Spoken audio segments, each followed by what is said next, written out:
Em Moçambique, o caminho para a independência foi trilhado por muitos africanos indiferentes ou de todo alheios à cultura e à própria língua portuguesas.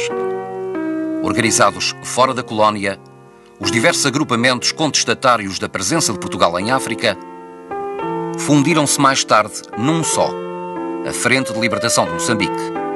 Recrutavam os seus adeptos nos trabalhadores imigrados em países limítrofes, muitos dos quais não falavam português. O seu chefe era Eduardo Mondlane.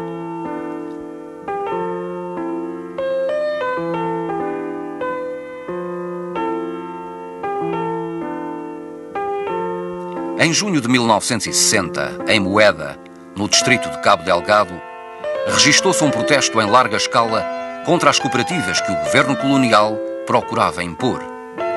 A repressão foi violenta e teria levado, segundo fontes dificilmente controláveis, a centenas de mortos entre os trabalhadores contestatários. Em toda a zona norte da colónia, mostrou-se profunda a repercussão deste incidente, criando um clima de hostilidade para com o colono e a administração.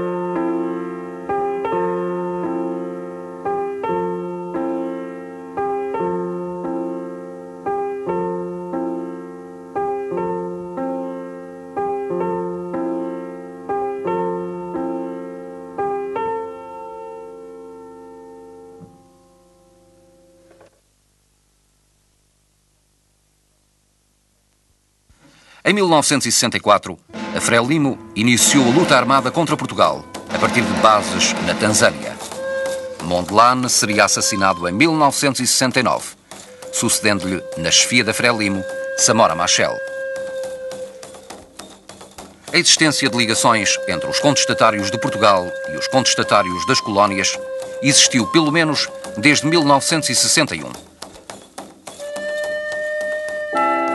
Em janeiro deste ano, o famoso paquete Santa Maria, o orgulho da frota mercante portuguesa, foi capturado por exilados políticos luso-espanhóis, chefiados por Henrique Galvão, situacionista que passara para as hostes da oposição. A rocambolesca operação fracassou em grande parte devido aos sentimentos humanitários de Galvão, que fez parar o navio numa ilha das Caraíbas para depositar um ferido grave, o que deu a conhecer a rota e levou, dias depois, à sua captura.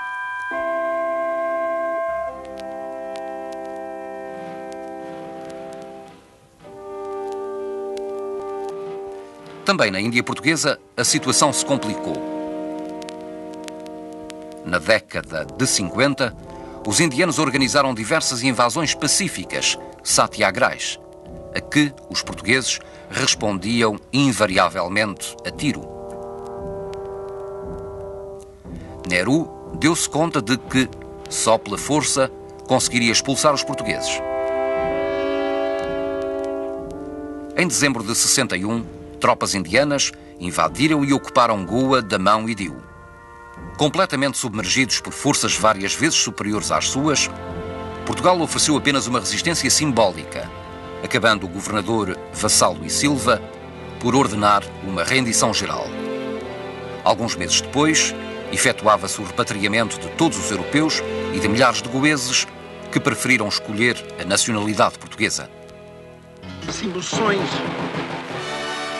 das últimas semanas, sobreveio-me um acidente que me tirou a voz, ou pelo menos me não deixou a voz suficiente para uma leitura de certa extensão. Não devendo ser adiada a comunicação que o governo deve aos portugueses sobre a invasão e a ocupação de Goa pela União Indiana, não me pareceu haver outra solução que não fosse comparecer aqui, entregar na mesa a minha exposição e pedir ao Sr. Presidente da Assembleia Nacional o obséquio de proceder à sua leitura para conhecimento dos membros, senhores deputados e do país. Sua Excelência dará ao documento, na sua leitura, a expressão que eu não poderia dar-lhe nas atuais circunstâncias.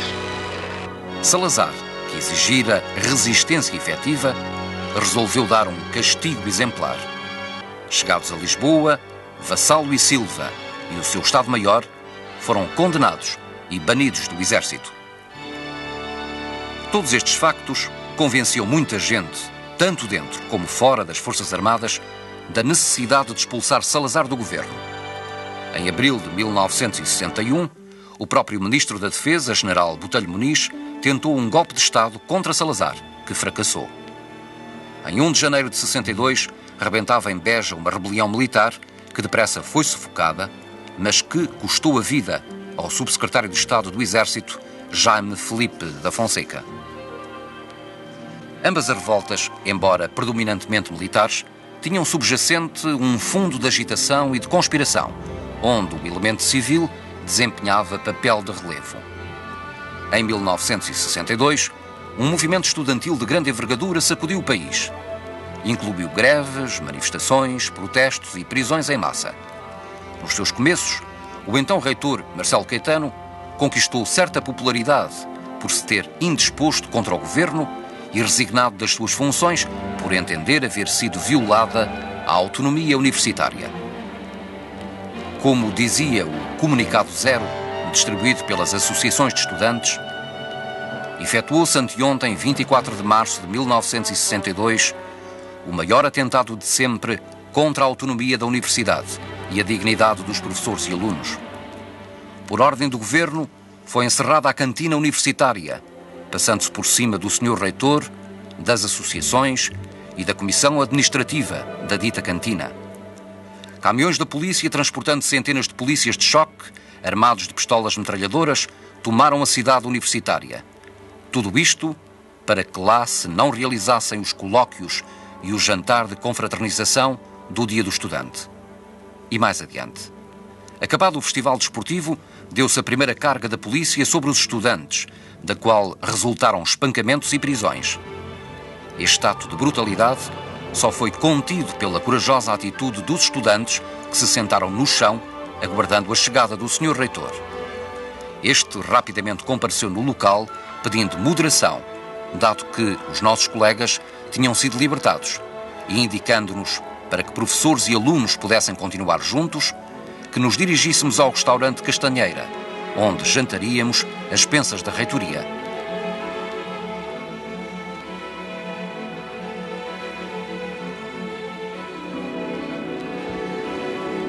Quando milhares de estudantes se dirigiam ordeiramente para aquele restaurante, inesperadamente, junto ao Campo Grande, centenas de polícias de choque carregaram de coronha em riste sobre os nossos colegas, tendo como consequência trágica dezenas de cabeças partidas e outros ferimentos, assim como várias prisões.